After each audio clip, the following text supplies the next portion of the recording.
El sonido del agua corriendo en la fuente del jardín era lo único que Adrián escuchaba cada mañana. Su mundo era eso: sonidos, texturas, olores y una oscuridad perpetua que lo había acompañado desde los 11 años, cuando un accidente de auto lo dejó ciego. Tenía 24 y su padre, Tomás Ríos, era uno de los empresarios más ricos de la ciudad. Casas, autos, empresas, todo lo que el dinero podía comprar, menos la vista de su hijo. El médico familiar entró una tarde con una sonrisa forzada.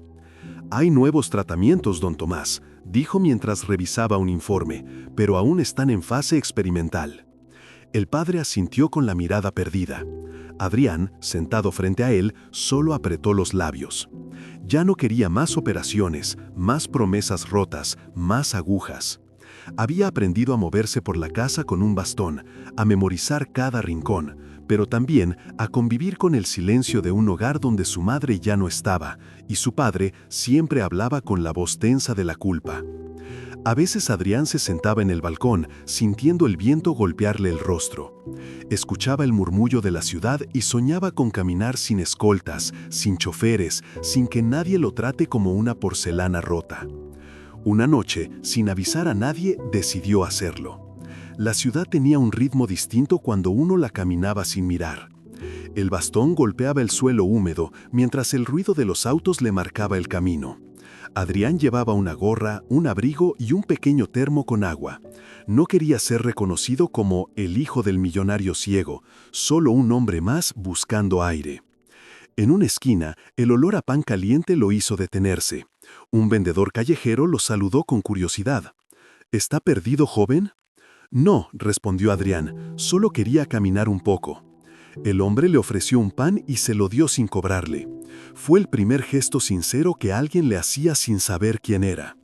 Un poco más adelante, en un parque casi vacío, escuchó una voz rasposa. «Oiga, muchacho, ¿le da miedo la oscuridad?» Adrián giró la cabeza. La voz provenía de un hombre sentado junto a un banco, cubierto con una manta vieja. «No la veo», respondió con ironía. El hombre soltó una risa corta.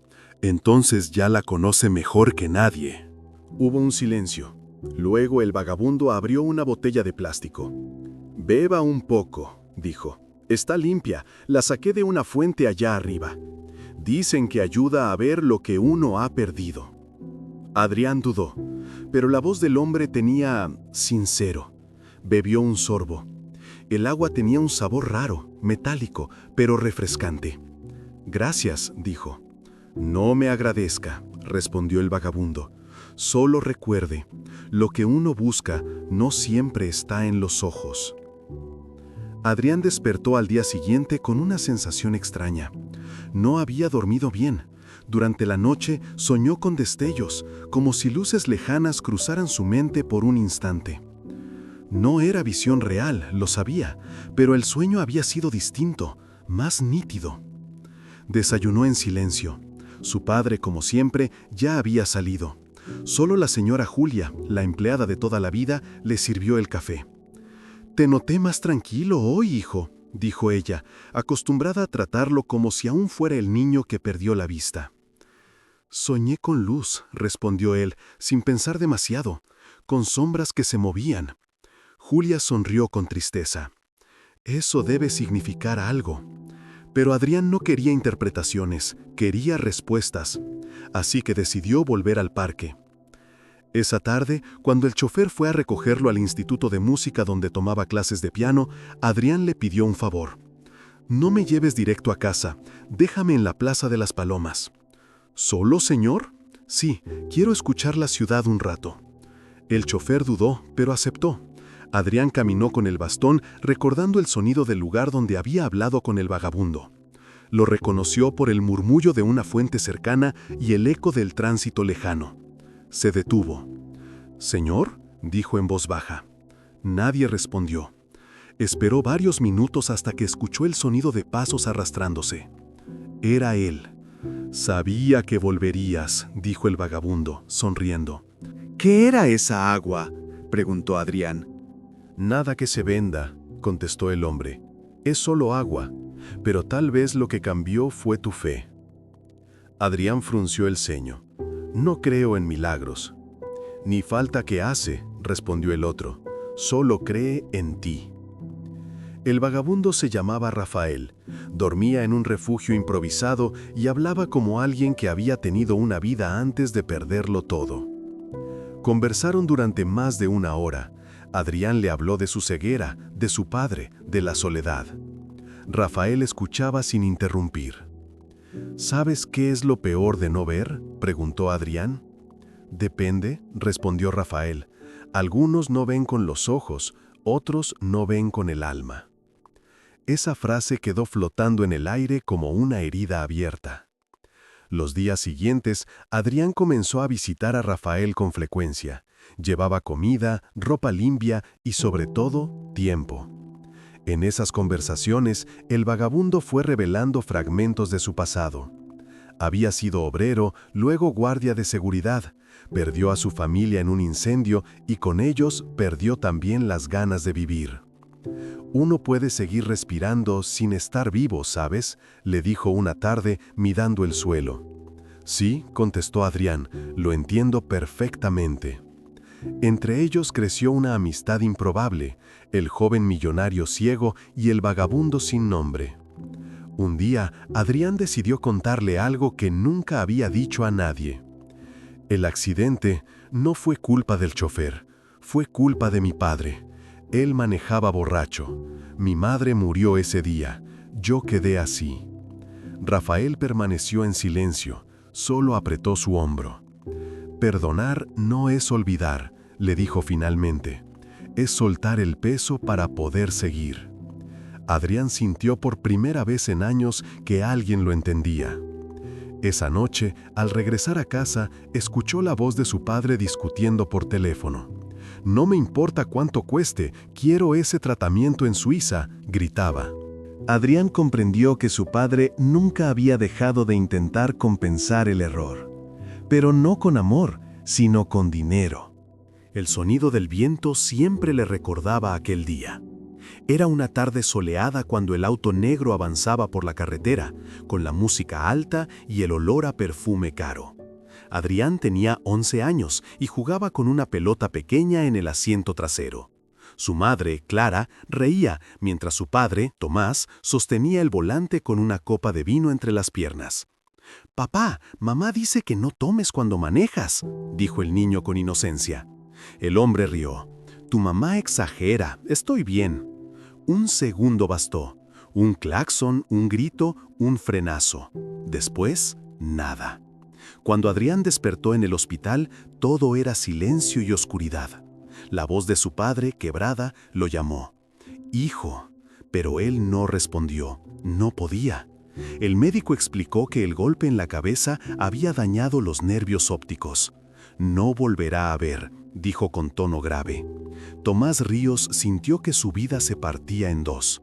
Su esposa había muerto, su hijo estaba ciego, y la culpa era una cadena que nunca podría romper. Desde ese día dedicó su fortuna a buscar curas, tratamientos, médicos, pero jamás se atrevió a pedir perdón.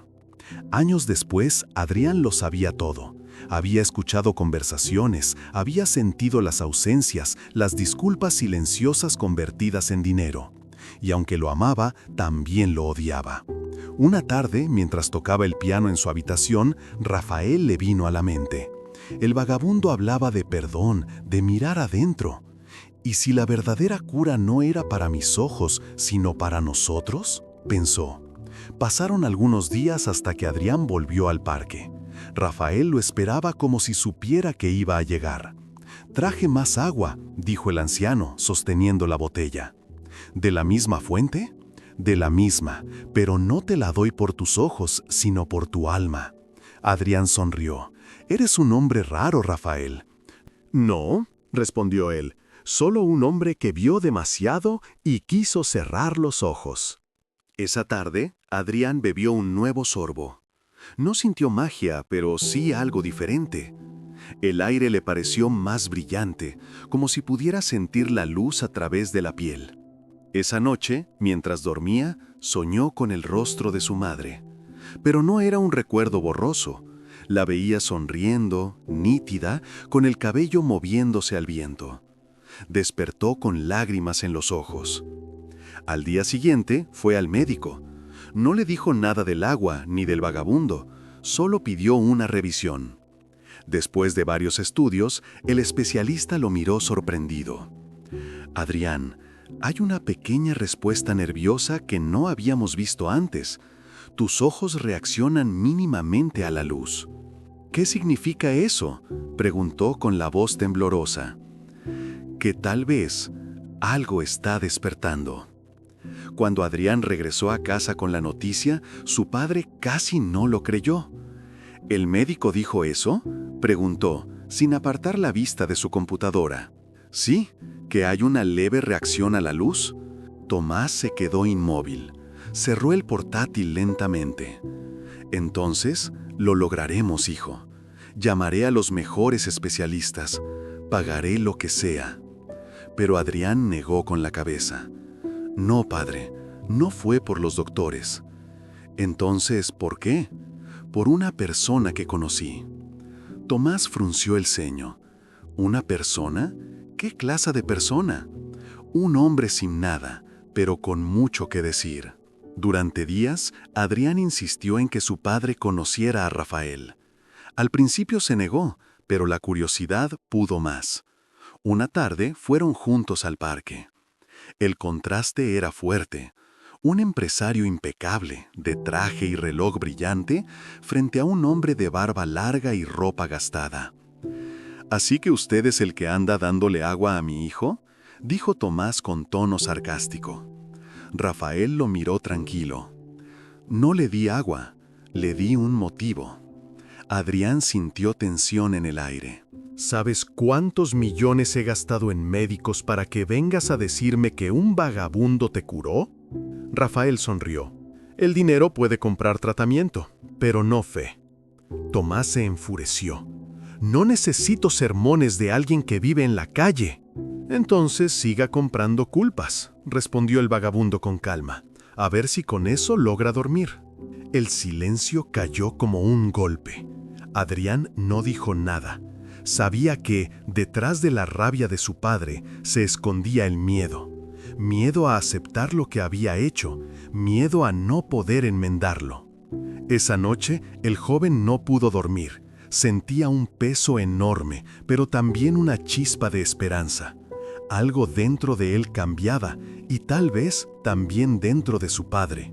Los días siguientes, Tomás comenzó a pasar más tiempo en casa. No hablaba mucho, pero lo observaba tocar el piano, caminar con seguridad, reír más seguido. Era como si el hijo le estuviera enseñando al padre a ver. Una tarde, sin aviso, Tomás fue al parque. Buscó a Rafael y lo encontró sentado, mirando el cielo. «Vine a disculparme», dijo el empresario, con voz tensa. «No tengo derecho a juzgarlo». Rafael asintió. «Todos somos ciegos de algo, señor Ríos. Usted del orgullo, yo del pasado». Tomás lo miró en silencio. «¿Qué le diste a mi hijo?» «Nada que no tuviera ya. Solo le recordé que todavía puede creer». El empresario respiró hondo. «Yo lo lastimé, a él y a su madre. No hay día que no lo recuerde». «Entonces deje de recordarlo y empiece a repararlo», respondió Rafael. «El perdón no borra el pasado, pero limpia el camino». Aquellas palabras le pesaron más que cualquier sermón. Esa misma noche, Tomás se sentó con su hijo en el balcón. «Adrián», dijo, con la voz quebrada, «te fallé, y no sé si algún día podré compensarte». El joven se quedó en silencio un momento. «Ya lo estás haciendo, papá. Estoy aprendiendo a verte de otra manera». Por primera vez se abrazaron de verdad, sin culpa, sin palabras, solo con la esperanza de volver a mirar. La noticia llegó una mañana cualquiera. El médico, con tono emocionado, le mostró los resultados a Adrián y a su padre. «La respuesta óptica ha aumentado. Tus nervios están regenerando parcialmente. Es algo que casi nunca ocurre». Adrián sintió que el corazón le latía más fuerte. «Eso significa que hay esperanza, pero debemos hacerlo con cuidado. No te ilusiones demasiado. advirtió el médico. Tomás quiso celebrar, pero Adrián solo pensaba en una cosa: Rafael. Salió del hospital sin esperar al chofer y fue directo al parque. Cuando llegó, el viejo estaba sentado, como siempre, mirando un horizonte que no existía. «Rafael», dijo Adrián agitado, «el médico dice que algo está cambiando, que mis ojos reaccionan». Rafael sonrió sin sorpresa. «Ya lo sabía, se nota en tu voz. Pero, ¿cómo? ¿Por qué ahora?» El hombre se encogió de hombros. «Quizás porque empezaste a ver antes de abrir los ojos». Adrián se sentó junto a él. «Siempre hablas como si supieras algo que no dices». «Tal vez porque lo viví». Rafael suspiró. «Hace muchos años, mi hija perdió la vista en un incendio. No tenía dinero para curarla. Me culpé toda la vida. Un día me fui de casa, no soporté mirarla sin poder ayudarla, y cuando quise volver, ya era tarde». Adrián bajó la cabeza.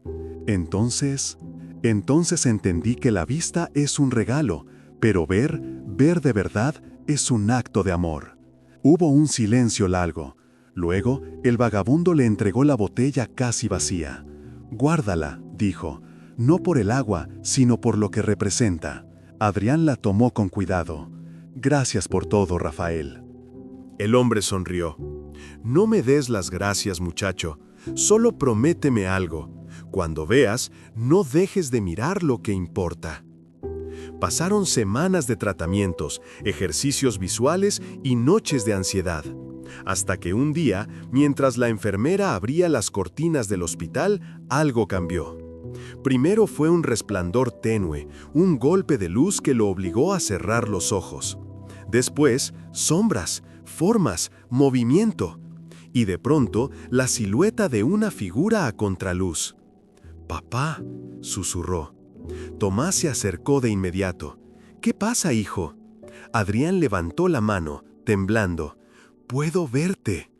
El padre no dijo nada, solo cayó de rodillas abrazando a su hijo mientras las lágrimas corrían por ambos rostros.